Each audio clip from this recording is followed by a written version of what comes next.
Hello, hello, hello. Welcome to Kernels of Truth, brought to you by Progress Kentucky. Thank you so much for joining us this week. Should be a great episode of Kernels of Truth. We've got a couple of guests, which is exciting.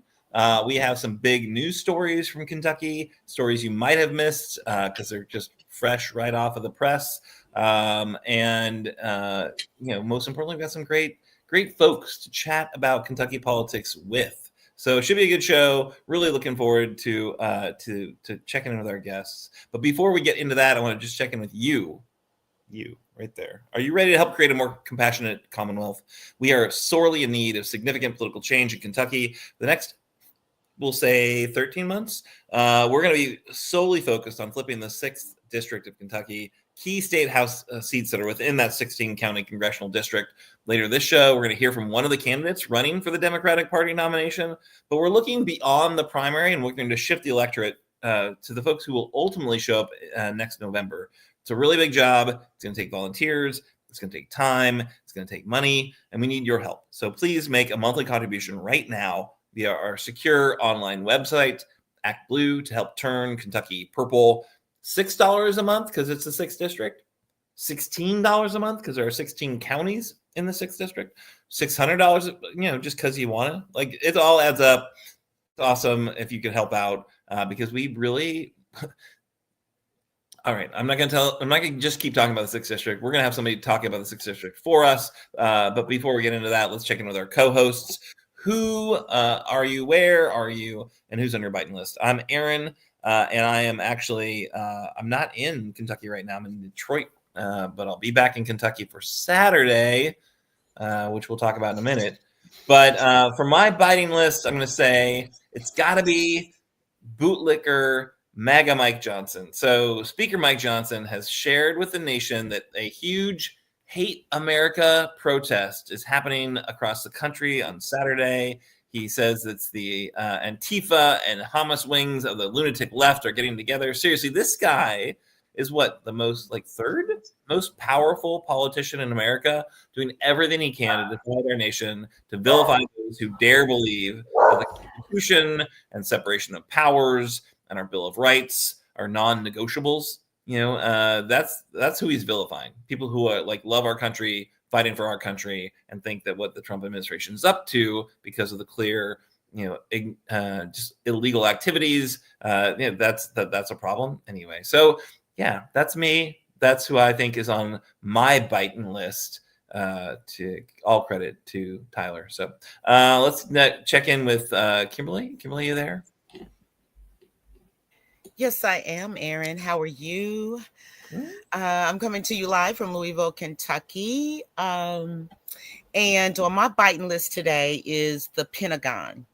And the reason why I say the Pentagon is because they are trying to limit the freedom of speech that journalists have. They've put out there that if you want to cover the Pentagon and be able to come into the press room of the Pentagon, you must sign a waiver saying that you will only report what they want you to report that's been approved. So all the major ones have said no, they're not signing it. I mean, Fox, MSNBC, CNN, NBC, CBS, ABC, everybody has said we're not signing that. That's not how we're going to do this. People were very, very surprised at Fox News. But the only media outlet that did sign on to this is One American News, which we know that's a smaller station that's very pro-Trump. So I put the Pentagon for even attempting to try this on the biting list. Nice. Yeah, even Newsmax said we are going to reject this BS. So yeah, it's crazy stuff. Thanks for sharing that, Kimberly. Welcome. Thanks for joining us. Great to see you. Or the image of you. Nate Orshan, you here? Let's tell us about your biting list. Yeah, thanks, Aaron. Hi, Kimberly. This is Nate Orshan coming live and direct from Kit's and my home here in South Frankfurt, just a stone's throw from the Capitol building, the governor's mansion. And biting list, it's once again, it would have to be Jamie Comer. And it's not even like anything I know that he's done lately. It's just that he is such a inveterate Trump supporter and sort of he himself froths at the mouth. And I tell you what, almost every day I call his office and I'm asking him to do something about not supporting Israel anymore, to do something about ICE going, not respecting the 14th Amendment and putting away people without any evidence of crimes. And of course, releasing the Epstein files, none of which he'll do, but I keep at it, and I encourage everybody else in the 1st District, where I am, to keep at it too. Yeah, nice. I feel like Jamie Comer, for sure, like one of the biggest bootlickers, the Trump bootlickers. It really is, like, that is the GOP right now. Like, whatever Trump wants, like, we're just gonna do that, except for like Thomas Massey.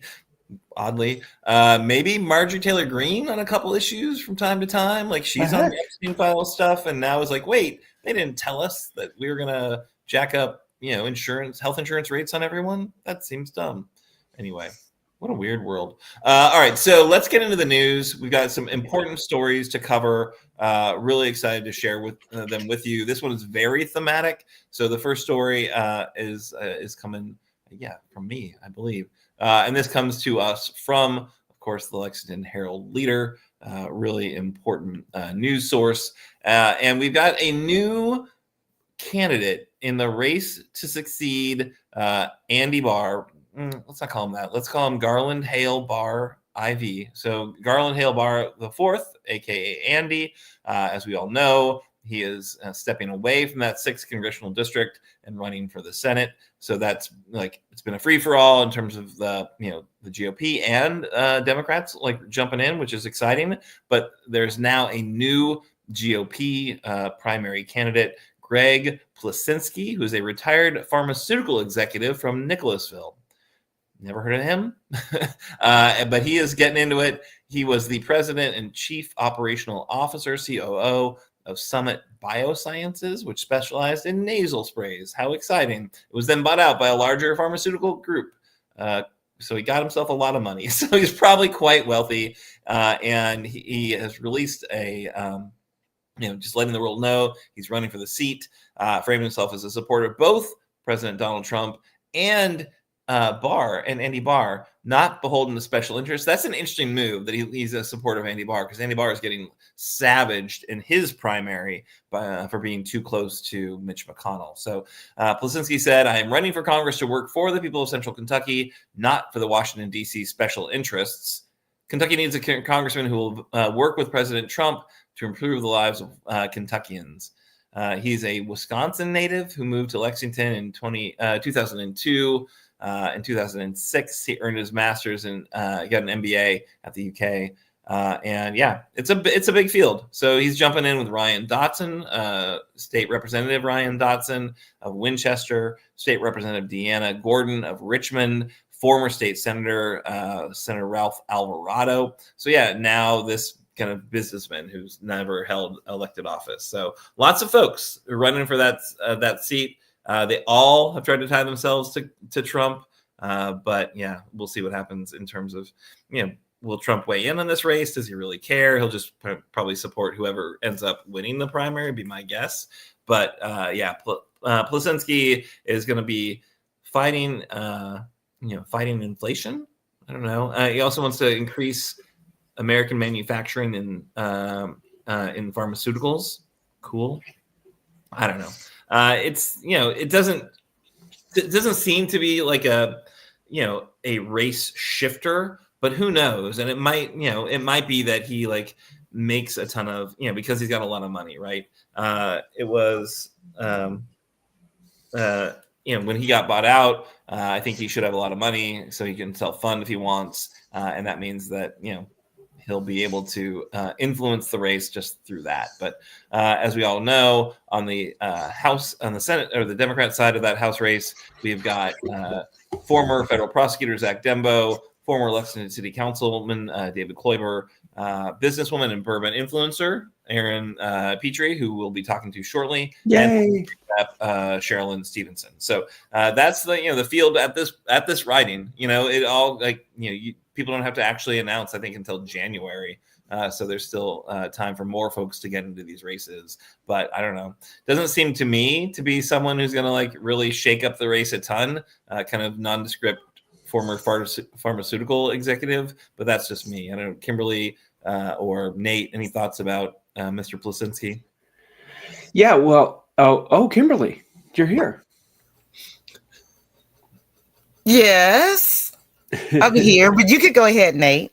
I couldn't say the StreamYard I'm using doesn't show other people. It's narcissistic. So, I don't know how he's not going to out Republican people like Ralph Alvarado, right? So I think his one card is that he's really tight with Big Pharma, and he knows it well and yada, yada, yada. But, he needs to read the room a little bit. Like right now, the head of HHS, Robert F. Kennedy Jr., is paradoxically waging some kind of verbal war against Big Pharma. I don't know what else he's doing, but he's a very visible kind of figurehead against the industry that this guy is representing, and with good reason. There's just so much badness that's coming out of the industry in terms of coming up with chemicals that are I don't want to get too tinfoil hatty, but coming up with diseases that can only be addressed through sort of chronic continual streams of meds instead of cures, turning it into I'm doing word salad right now, but it's just what I'm saying, that it's an industry that is looking for continual rents instead of cures. They want something that they can keep feeding you month after month after month, almost like a Netflix subscription model, and Americans are catching on. And this whole notion, and by the way, this whole notion that you're going to bring manufacturing back into the United States for this kind of stuff, you may have a point about like there being a national security issue. But economics is economics, and you're not going to be able to do it more cheaply than India, or other countries that are currently spinning that kind of stuff up. So you can talk and talk, but in the end, the economics are going to end up against you. So anyway, blah blah blah. I don't give them a lot of good odds. Yeah, good point, Kimberly. Any thoughts about our pharmaceutical exec joining the race? I have a lot to say about that, but that would be a whole entire show. So I think that you and Nate said about all that could be said within these few minutes. All right. Rich pharmaceutical exec coming into the race. Yep. Yeah, great. I think it'll be. I will say this. I think it could foster some interesting conversations about healthcare and about the points you made earlier, Nate. All right, so we've got story number 2 coming to us from Nate. Really an important one. What do you got, Nate? Yeah, this came to us from Kentucky Public Radio, the venerable Joe Sonka, and he's talking about a report that shows that Kentucky jails that have contracts with ICE have a year-over-year increase in detainees of 659%. Nice. So that's a total in August. That's a total of 900 folks. This comes from a progressive think tank called Relevant Research. It's just, again, it's demonstrated. Well, let me read a little bit more here. They say in January, Boone County Detention Center was the only full-time ICE detention center in Kentucky. They say, as it had been for years, holding up roughly 120 detainees. By August, that had ballooned to 914. So there's, again, this is just another example of the correctional industry. There's money to be made in warehousing and jailing people, and there's big interest. And again, I'm sounding tinfoil hatty once again, but there are interests in arresting and detaining and imprisoning people, and this is just another example of that happening here. So the Republicans are going to be talking about how this is, good economics and da da da da da, but it's just evil from start to finish. That's it for me. Nate out. Nice. Yeah, this is like a distressing story, right? Like this is like real humans getting, put into these detention facilities because, of course, ICE is, doing what they're doing to meet Stephen Miller's, quotas. And these are real humans whose lives are being disrupted. I mean, not to say that everyone is welcome in the United States and you shouldn't have, you shouldn't get your papers in order, but there's a lot of folks who, made lives here for a very long time and are great neighbors. These are not the worst of the worst. If you look at the numbers of who they're, sweeping up versus who's actually getting charged with anything other than just being in the country illegally, and it's a pretty big drop off. So yeah, it sucks to see, a bunch of our, a bunch of our local governments like cashing in by hanging on all these ICE detainees. I don't know. Kimberly, what do you think? It doesn't surprise me at all to have this much of an uptick in detainees. Also, right here in Louisville, our mayor, Craig Greenberg, has decided that we will no longer be a sanctuary city. So we'll take ourselves off of that listing. I don't know exactly why or what that exactly means. I'll keep you updated on that, but Louisville will no longer be a sanctuary city. So there is a lot of outcry about it. There's a lot of people that are totally against it. And then there are some that's like, whatever, we don't care. Some people are like, we were a sanctuary city. I never knew that. So you've got all different kinds of people. But I think for the bigger part of it, the consensus is, why are we doing that? Are we scared of the Trumpism? Why are we doing that? Yeah, I mean, what we know about this administration is that they use whatever leverage they have. I don't think anyone who is like a blue dot in a red state is really looking to invite ICE, because they're sending ICE in the the biggest possible way to provoke a response, right? They want to provoke a response. They want to come in heavy. They want to come in, as militarized as possible, and get people to, respond in as, hopefully, I think for their perspective, they want it to be as violent as possible. They would love to see Antifa show up and throw in Molotov cocktails or something like that, so they can then bring in the military. Right? It's like a two-step process that they want to inspire. So I think being on the sanctuary cities list probably means they're paying closer attention to you and looking at, maybe that's where we'll send our next ICE contingent or whatever. I don't know that taking yourself off of it does much, but I don't know. I also feel like Greenberg doesn't have a lot of, strong convictions about anything. I don't know. Maybe that's just me. I live in Lexington, but it doesn't seem like he would care one way or the other. But that's, I don't know. All right. Anything else on this ICE issue? 659% increase in detention. Well, I don't want to be one of the people they round up. I'm an American citizen. I was born here. My parents were born here. My grandparents were born here. My great-grandparents were born here. Like, I'm just about as an American as you can get. But with the way things are going right now, some of us are a little afraid to get out there because of them picking up people that they shouldn't, that are American citizens, and they're having problems getting these people back to America. It's just a real big mess. It's a really big mess. You always see me crying all the time. Kimberly would come in for about 5 minutes. I'm detained. Oh my God.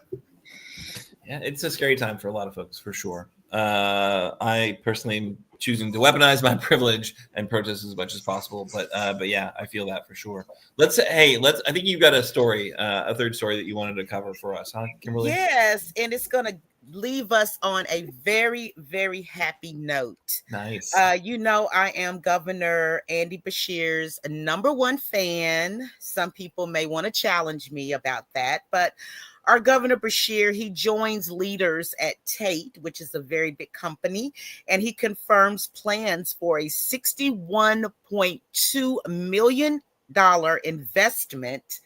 That's just the initial investment, and 400 manufacturing jobs in Glasgow. And the project represents the largest jobs announcement in Barren County. Glasgow is in Barren County in 18 years. So this actually happened today in Ireland, because we know that our governor and first lady, we're going to be going to Europe. So this actually happened today.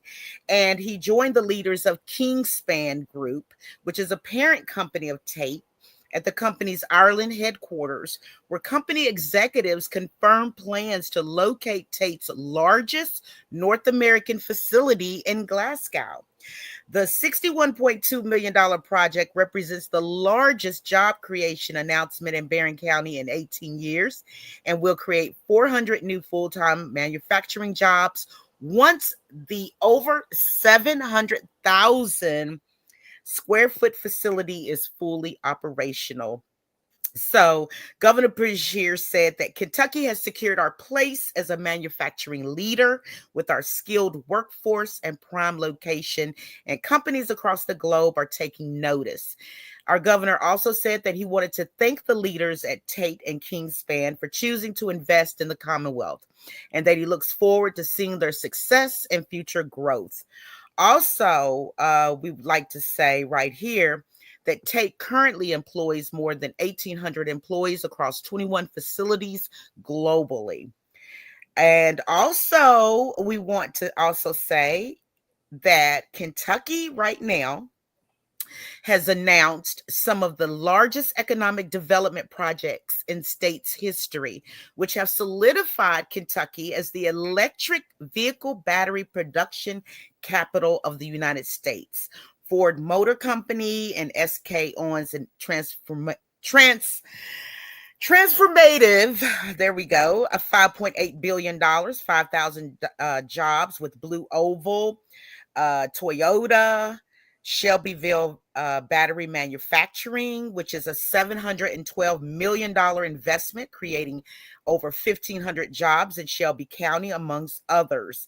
So right now, there's a magazine called Site Selection, and it ranked Kentucky in the top 5 nationally and second in the South Central region for economic development projects per capita in its 2024 Governor's Cup rankings. Site Selection magazine also placed Kentucky second in the South Central region and number 6 nationally in its 2025 Prosperity Cup ranking, which recognizes state-level economic development agencies for their success in landing capital investment projects. So Governor Beshear also announced a new initiative called New Kentucky Home. And what that's going to do, it's going to increase economic investment, attain and also attract talent, and increase tourism across the state. So, you know, we just say kudos to our governor. He's bringing it home. He's doing what he promised he would do, no matter what the Republicans in Frankfort, what they're on or what their agenda is. Our governor, Andy Beshear, is still getting the job done. Back to you, Erin. Nice. Yeah. So he got to go to Ireland to celebrate the announcement of this Irish company locating in Barren County. I'm sure there won't be any culture clash there. And it will be like, you know, it's a lot of jobs. That's awesome. Very way to go. Way to go, Andy. Landing the investments. Something about data centers, thermal management. I'm not I don't know Tate as a company much. I don't read a lot of Site Selection magazine, but it's good to hear that, Andy's like ranking high in the Site Selection magazine rankings. Yeah, like Kentucky's got it going on. I've never heard of Site Selection magazine. That wouldn't be a subscription that I would subscribe to. But now that we know, I might want to stay on top of it to see how Kentucky continues to go up in their rankings. Yeah, no, for sure. Nate, anything about Tate and Site Selection magazine? So, yeah. Yes, like Kimberly, I'm not quite familiar with it. No, I think it's funny. It's not funny, but as we know, Governor Beshear really can't make much headway legislatively, right? Because he's got this oppositional other party legislature that won't, do anything that he wants. So this is like one of the few areas where he can actually, produce for the state, and he's doing it, which is great. Also, doesn't it hurt that he's very motivated to have some good news stories in advance of what everyone knows is going to be a presidential run. So, yeah, well, he's saying right now, like, he's putting everything to the side, and he is totally about Kentucky right now. Right. At least that's what he says, and his people say for right now. But I do want to tell the people that Tate is a building materials supplier in Dublin, Ireland.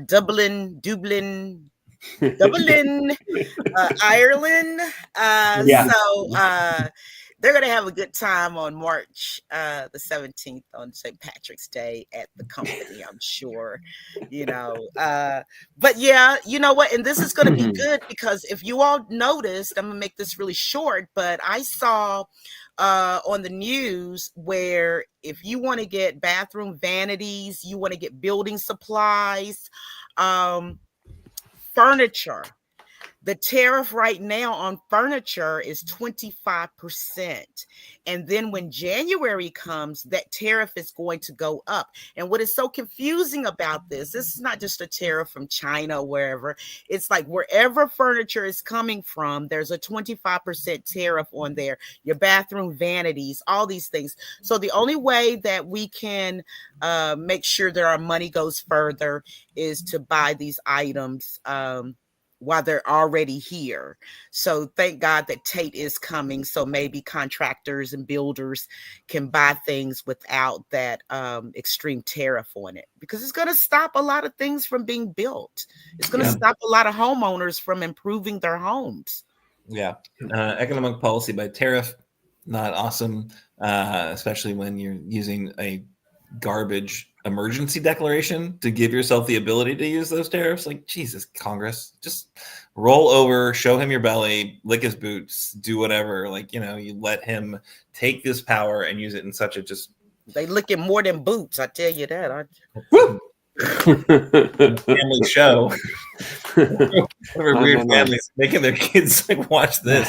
Anyway, hey, so let's get to our guests. We have two, so we should get to it. We're starting off with Angela Cooper, who is the communications director of the ACLU of Kentucky. And so everyone knows, we've talked about it for weeks. No Kings is coming up. That is on Saturday. And we want to make sure everyone knows their rights for no Kings. And so Angela Cooper can help us sort that all out. And tell maybe a couple other good stories too about what's happening right now with our civil liberties, and which I would argue fully under assault. So Angela, thanks for joining us, and really looking forward to hearing your thoughts on how we best, know and exercise our rights this Saturday, which will be, I think, I'm just going to say it right now, historic, biggest day of protest in U.S. history. But a lot of folks are coming out, and they all need to know what they need to do to kind of assert their rights the best way possible.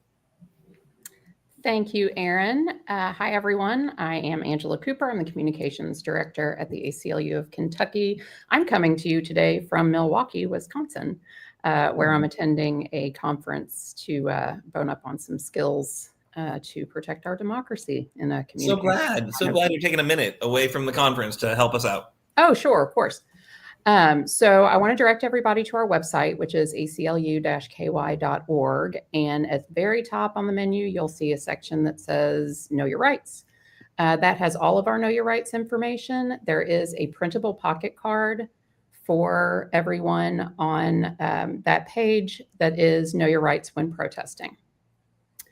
It is incredibly important to review this information before you go out and protest on the 18th. No Kings is going to be an enormous protest across the country. There are, I lost count, to be honest, of all of the protests that are scheduled in Kentucky. And we participated last time and shared this information. And I think that I can confidently say that the number of protests just within the Commonwealth have doubled. So it's folks all across, it's folks in Louisville, Lexington, Northern Kentucky, and then in Paducah and in Eastern Kentucky and Bowling Green. So wherever you are in Kentucky, you can be sure that there is somewhere relatively close to you where people are going to get together and exercise their First Amendment rights. It is important to know what you are allowed and are not allowed to do, just to stay in compliance with the law, but certainly not in compliance with any type of fascist orders. We don't want anybody to comply in advance.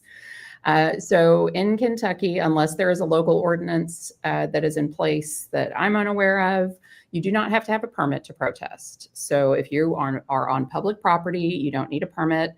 You do not need to inform law enforcement of your plans. You don't really have to tell anybody because it's public property. And as long as you are not obstructing traffic, obstructing a public roadway, or obstructing sidewalks, where people can walk by, then you're good. You don't need a protest. It is you are protected by you don't need a permit. You're protected by the First Amendment there. If there is activity that alerts law enforcement, if law enforcement show up and decide that whatever you're doing is in violation of a law or disturbing the peace, they have to give you an order to disperse. They have to say it clearly, and then they have to give you an avenue. You have to have a pathway out. We saw this in Louisville in 2020 with the Breonna Taylor protest. LMPD told people to disperse, but they had sort of cornered people into an area where they couldn't. It's called kettling. Had cornered people to someplace where they couldn't disperse. There was nowhere to go. So the law enforcement have to give you a pathway out if they are going to tell you to disperse. The ACLU recently and is still defending. There were 2 journalists who were arrested in Northern Kentucky while they were covering a protest on the Roebling Bridge. 15 people were arrested during that protest, including the 2 journalists.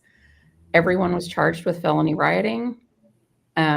People hear charges listed and felonies versus misdemeanors and things like that. But charging someone with felony rioting is a really big deal. And we certainly thought it was a really big deal to charge to charge reporters with felony rioting when they were there to cover the story and literally do their jobs. So we want everybody to be safe. We want everyone to be careful.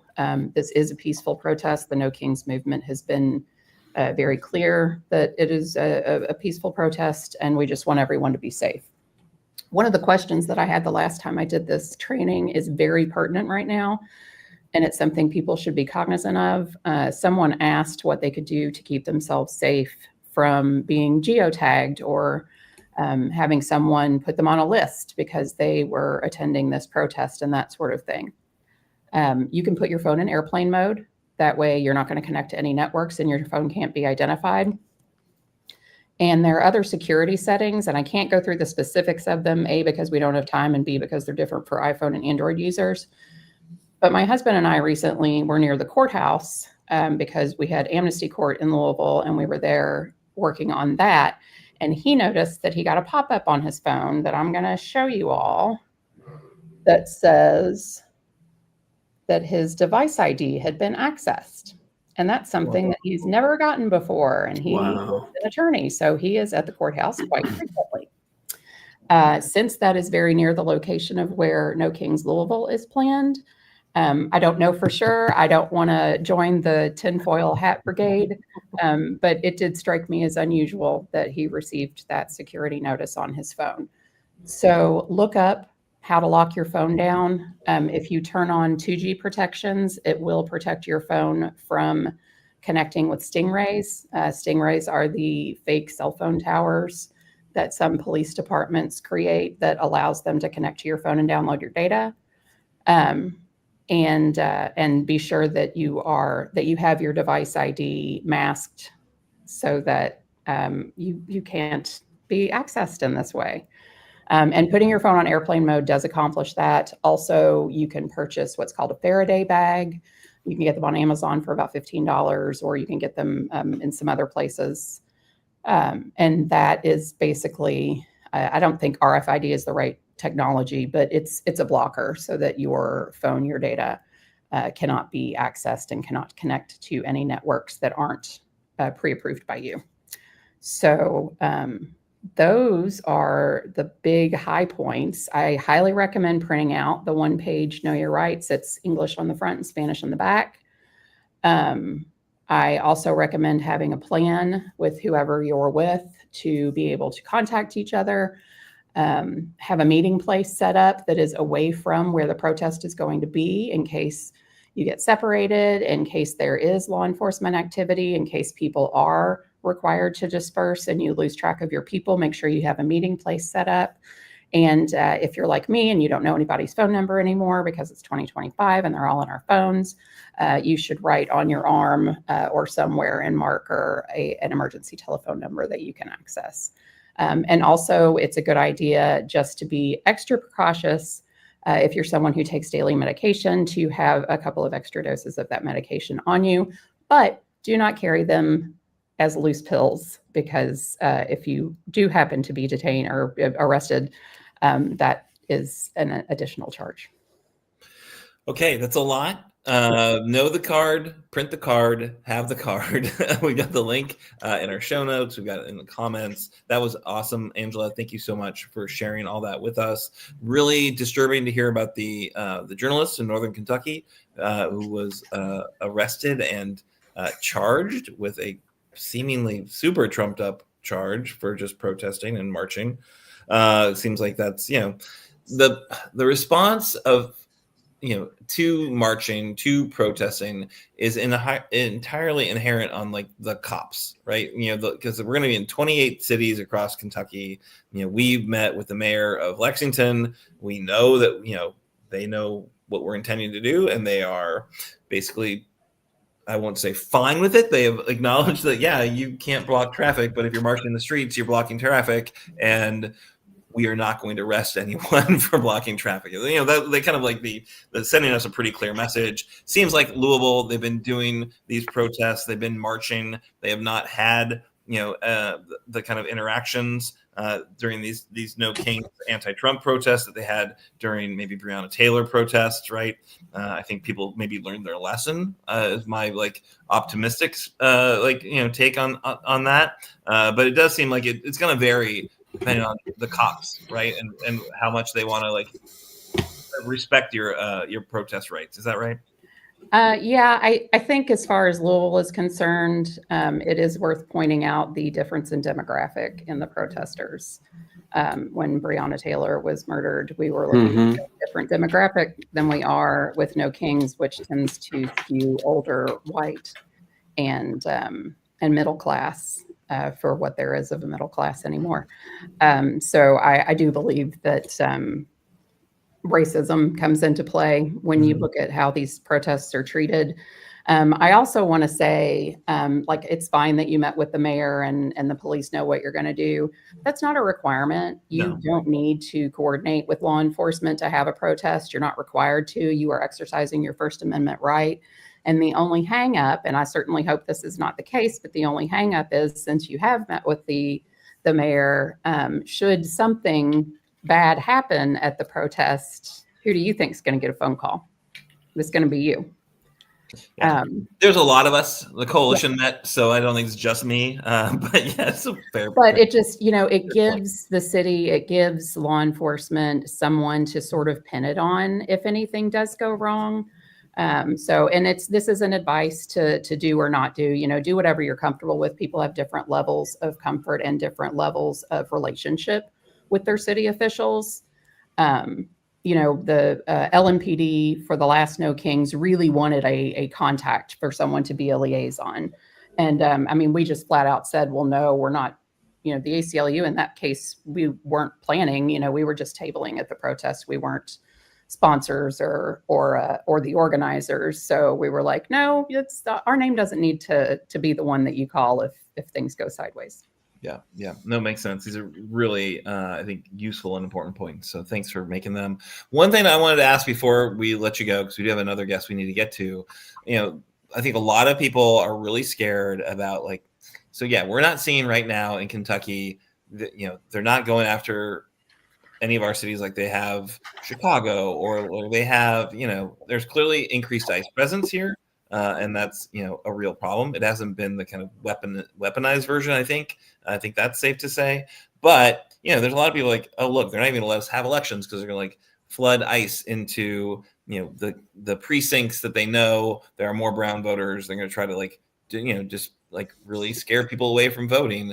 Give me some hope, some thin reed of hope to hold on to that that's not the case, and we're going to be able to respond and make sure that our voting rights are defended, whatever happens in a year from now. So we have a plan. We always have a plan. Yeah. At the ACLU, we've kind of had a chance to test it on a small scale in Louisville during the last election. Mm-hmm. We had the ebooks that the polls in Louisville use to update voter rolls, had not been updated the night before.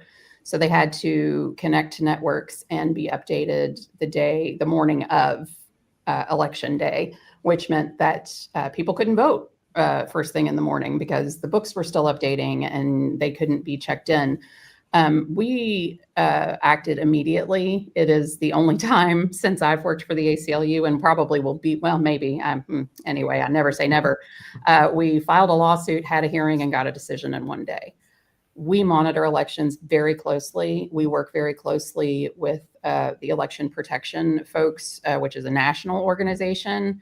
There is a hotline for election protection. So if you see if it's an election day and there are ICE officers posted outside your polling location, that is not something that is okay. You can call the election protection hotline, which is national. They will connect you, or they not connect you directly, but they will tell that story to one of the attorneys who is either volunteering for us or one of our attorneys, so that they know what the issue is and can decide on the correct course of action immediately. Nice.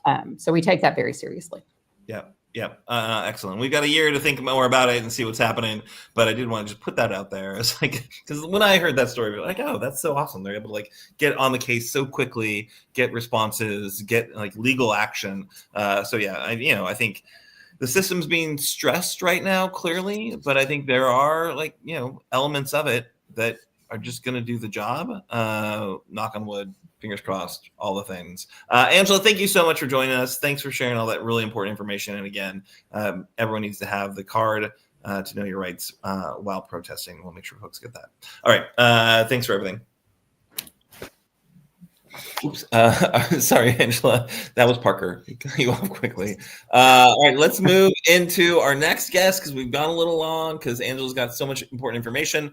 Joining us now, Erin Petrey. Erin is running for Congress. As we have all said a number of times, the 6th district is this just precious unicorn gift that we've been given, which is a legitimately competitive open seat. As we discussed earlier, lots more Republicans are running for it now that Andy Barr has vacated it. And now there are some Democrats who are running for it too. This is one of them. So we're going to try to have them all on the show if we can make it happen to hear one-on-one with them. Before the race really heats up, but let people know who they're looking at and share their story. Erin, thanks for joining us. Thank you, Erin. I'm happy to be here. You get credit for the name for sure. Good name, spelled weird. So tell us a little bit about yourself. Who are you? Why'd you get into this race? And what are you hoping to accomplish? Yeah, absolutely. So my name is Erin Petrey. I grew up on a farm in Lawrenceburg, was public school educated right here in Lexington. My dad was a small business owner in Lexington. You may have heard his voice on the radio or TV. His name's Jack Petrey. He was known for his very mellow voice. And my mom was originally an ER nurse and then went into pharmaceutical sales, one of the first women in her field in this state. But I always wanted to be a foreign service officer.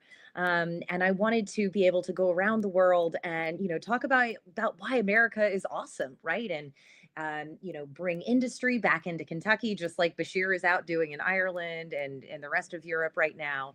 And just really be able to be that emissary of our nation and my state overseas. But I graduated from the Patterson School of Diplomacy at the University of Kentucky at the height of the recession. And so I moved to Korea for a year, taught English.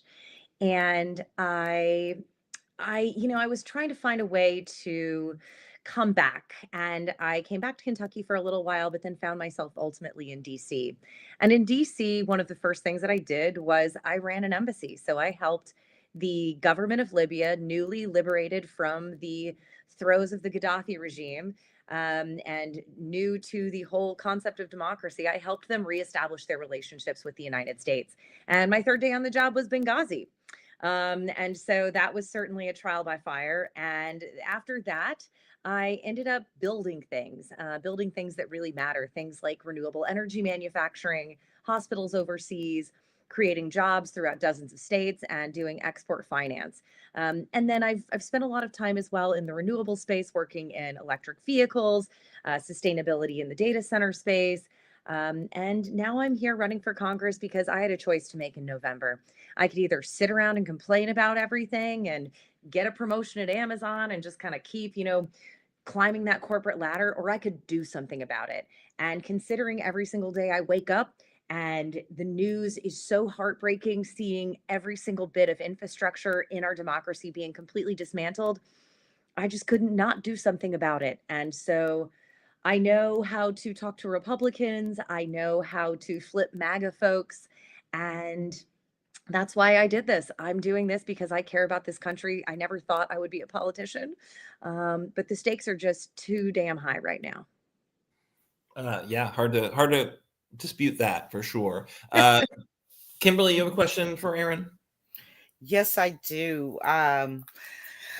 I really like everything that she's speaking of, and I really like that she is a bourbon blogger. Hopefully she'll have me on there one day. We'll be on there one day chilling out and drinking some good bourbon.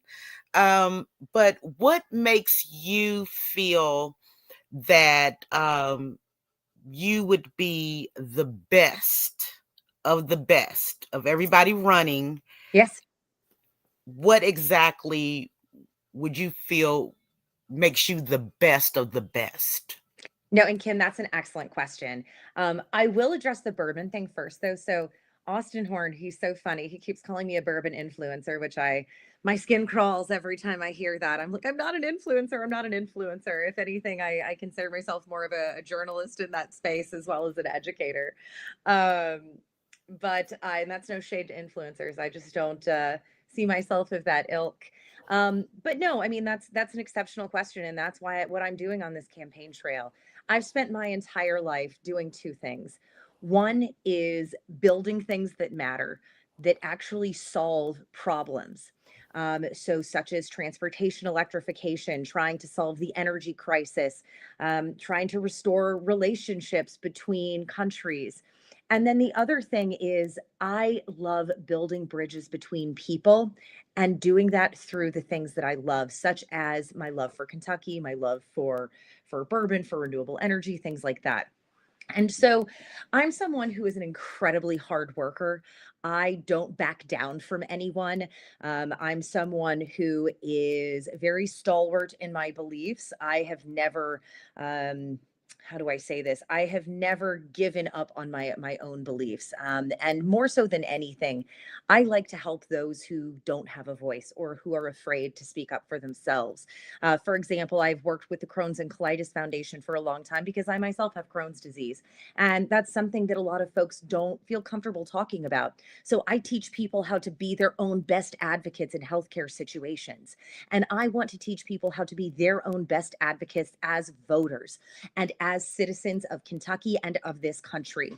And I also I've been in boardrooms with executives at Amazon and other large companies out there negotiating deals. And I know how to negotiate really tough, really high dollar deals with the best outcome for whoever I'm negotiating on behalf of. I'm also incredibly well-rounded and well-educated on some of the most major issues that are facing our country right now. I have a master's degree in diplomacy and international commerce right from the University of Kentucky. And not only have I studied that, but I have practiced those things in Washington, overseas, and right here. And that's something that I am going to use my both education in the classroom as well as my practical education in delivering real outcomes for Kentucky, because I don't care about just talking about things. I'm no ideologue. I'm a pragmatist and I get things done. Everyone who's ever worked with me has always said, if you want to get something done, you give it to Erin. She is never going to back down, and she is going to get that done no matter what. And I mean, the other thing is too, is that my mom is a 3-time Trump voter. And after having long conversations with her, she is now a registered Democrat. And it's not just because she's my mom. I mean, gosh, anyone who knows Robin knows that she used to call me a bleeding heart liberal. You're too dang liberal. But now I took her to her first protest on June 14th, the first No Kings protest. And I like to talk to people as people. I understand that things are scary, and I am very much myself in every single situation that I've ever been in. I'm no polished talking point. I am myself unapologetically, first and foremost, and I will fight tooth and nail to deliver results for Kentucky. I don't owe any other politician and any special interest anything. And I think I am the best because I am an incredibly hard worker. I know the issues. I know Washington, and I know how to get things done there as well as anywhere else across the world, whether it is in a boardroom, in your community, or anywhere else. I will deliver results because that is what I've done my entire career. Woo! All right. That's an answer. I'm interested. I'm going to give Nate the next question, but I would like to come back to what finally convinced your mom. So, but Nate, what do you got? Yeah. Well, I love your background and experience and man, I think all that stuff is going to make you a really strong candidate. Looking at the whole diplomacy thing, I'm imagining right now, like what if Erin was in Congress right now? How would you be counseling your fellow Democrats and even Republicans about sort of negotiating their way through this horrible government shutdown and sort of the two parties at extreme loggerheads? So, I mean, I think that right now, I mean, most Republicans don't even recognize their party right now because it is the MAGA party. It serves one master, and that is not the people. That is not the electorate. That is Donald Trump. And, I would do everything that I can to actually sit down, whether it's with a glass of bourbon or whether it's just, closing the door and saying, can we talk like people? What is it going to take for us to get something done here? Because the stakes are too high. We are letting people go without pay. People are losing their jobs. Regular Americans are losing their health care. And pretty soon, we're going to start seeing significant real impacts on this. So I think that this is going to be not just bad for you personally, but this is going to be bad for your district. And I want to understand how we can serve everyone and not just Donald Trump. Talk to me about how we can actually do this. I know that the reason why the Democrats right now put healthcare subsidies in the continuing resolution, and that is because they can't get anything done because the Republicans own every single branch of government and the Senate and the House. And so I mean, I'm a solutions oriented person, right? I never want to talk about like, well, you did this and you did that. I never want to relitigate the past. I want to say, listen, we have a problem right here. How can we solve it? Because I know for a fact that so many Republicans out there are in red districts, deep red districts. And more often than not, those deep red districts are high in enrollment in SNAP and Medicaid. And so those voters, as soon as that starts hitting their pocketbook or their ability to take their child to the pediatrician or to get their child with type 1 diabetes, their insulin that they need to survive, those votes are going to start to peter out. And I hate equating, a kid's life with a vote, but that's how a lot of folks look at it when you're trying to get reelected. And that's just, how a lot of representatives in Congress are, because they are career politicians and they want to keep their jobs. So again, my thing is to say, how can we actually move past this to get to a real solution that doesn't put kids' lives on the line, that doesn't put these life-saving programs on the line? And at the end of the day, politics is politics and it's tough, but there's always something that can get done. There's always some sort of bargaining chip. And sometimes you just need to dig deeper and deeper until you find that one little gold coin that allows you to tip the scale. Excellent. Wow. 10 out of 10, no notes. That's all. Thank you so much. You're all so right. welcome. Maybe she can go sneak into Mike Johnson's office and convince him to do something about this. All right. So final question. I know we've gone long. We got a couple more things we need to do. So know you are in it to win it. But as we stated at the top of the show, we are committed to an ultimate outcome of flipping the seat, electing an independent voice to challenge the Trump MAGA regime, as opposed to bootlicker Barr, who we've seen enthusiastically falling into line. So as we look, at the next year, we want to challenge every candidate to, number one, commit right here, right now, to avoid running negative ads against your primary opponents. Will your campaign stay positive and only spend ad money on making your case for your strengths? Yep. Awesome. Yeah. No, wait, I was just gonna answer. I was gonna say one other thing, which is Andy Barr is one of the most ineffectual politicians that we have ever had in Kentucky. I cannot point to anything useful that he has done. Also, as someone who lived in DC for a long time, the number of times I was on a flight with that man and he does not speak to a single person. It is infuriating. He gets on the plane the last minute and gets off as soon as we land and tries to talk to no one. And that always bothered me. And the other thing is, I am in this to win it, but I'm in it to win it because this seat needs to flip blue. So I am in this primary to prove to people exactly the question that Kim asked, which is why I am the best to win this seat. And that is what my ads will focus on. That is what my campaign focuses on. I have actually reached out to the other candidates asking them, hey, can we get together and just talk about how whatever happens after May 19th, can we please get on the same page and make sure that we move forward together in lockstep? Nice. So you're good with it. Like, you're not going to run negative ads. You're not spending your campaign money to attack your opponents.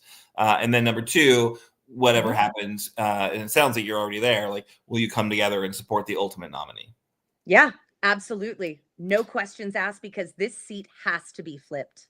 Yeah, there is no choice. I think we've seen kind of two models, right? So in the past, like couple big, not the past, but like, in two very big important outcomes, we had the Andy Beshear rather running for governor. He had I think was a very strong primary field with Rocky and Adam Edelin, who were running really great campaigns. And then at the, after Andy won, Rocky became his like #1 champion and best like stump speech, like he was like an amazing hype man. Right. And I think, and then Andy won. And then what we saw with Amy McGrath and Charles Booker, and like, it seemed like there was a lot of bad blood, and somebody won, but there was not a kumbaya moment at all where they said this seat's so important, we've got to come together. And I think ultimately, that's not the only reason, but it's a factor, right? And if you have folks working together collaboratively to flip the seat and stay focused on what's important, we really appreciate your answers on that front, Erin. Really appreciate your the kind of rationale you bring to this race. And thanks so much for taking your time to share it with us. Absolutely, Erin. And anytime you need anything, I know that, you and I were first acquainted when I was doing my civic activist piece on how folks can put, I'm sorry, it just changed over. No, about how people can turn things like climate anxiety into climate activism. This campaign is about flipping this seat, but it is also trying to fire up our voter base to make sure that we don't have apathy in these elections, because we need folks to get out to the polls and vote, because these stakes, like I said before, they are too damn high. Absolutely. All right. Any final thoughts from Nate or Kim? Go, Erin. ErinPetrey.com. Check me out. Come find me on socials. I look forward to meeting every single person that I can. And thanks for having me on, friends. Absolutely. All right. So we do have a call to action we wanted to get to, and because it is like, it's all about action, right? This show is not just talking heads on the interweb. It's about getting things done. So Nate, what do you got for us? Join us at No Kings, October 18th in Lexington and 27 other locations around the state, including my dear Frankfurt, where I'll be performing the world premiere of my new song, Who's Got the Power? We need folks to bring their friends and family and help us make this the largest day of protest in U.S. history. And we, Progress Kentucky, need volunteers to help set up tables, to help peacekeep, very important, to make signs, to help clean up. We need who? We need you, either in Lexington or at 27 other Kentucky events, such as Frankfurt. Find your event here, www.nokings.org. And then there's a whole bunch of other stuff. I have a feeling you can just go to nokings.org and you'll find it. Or use the link that we're providing here in the show notes. See you then. It's a big one. It's a big day, folks. Show up at your Hate America rally, according to Mike Johnson. He can't call it an No Kings rally because then he has to give the messaging that we know works, right? All right, Kimberly, you want to close this out?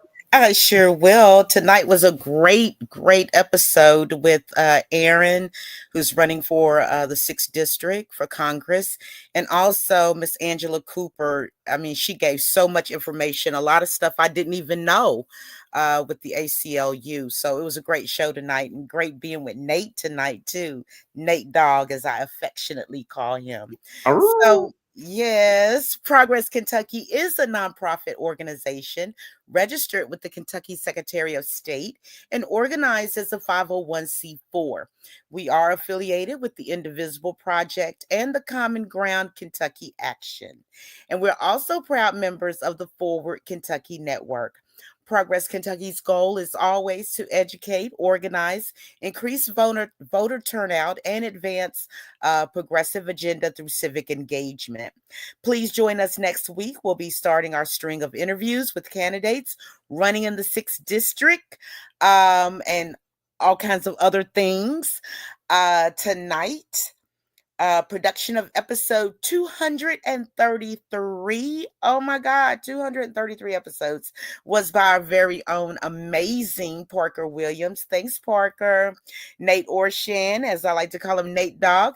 He wrote and performed our theme song. You can find more information and music at natosongs.com. Say it with me, NATO songs.com. And if you miss our weekly live stream on Facebook or YouTube, audio podcast and our show notes are available on Apple, Spotify, and wherever you get your podcast. And when you do listen to the pod, come on now, leave us a 5-star review. It helps the algorithm. It helps to get it out there. So we appreciate you, all you listeners and viewers, and we'll see you next week. Same channel, same bat time, and have a good rest of your week.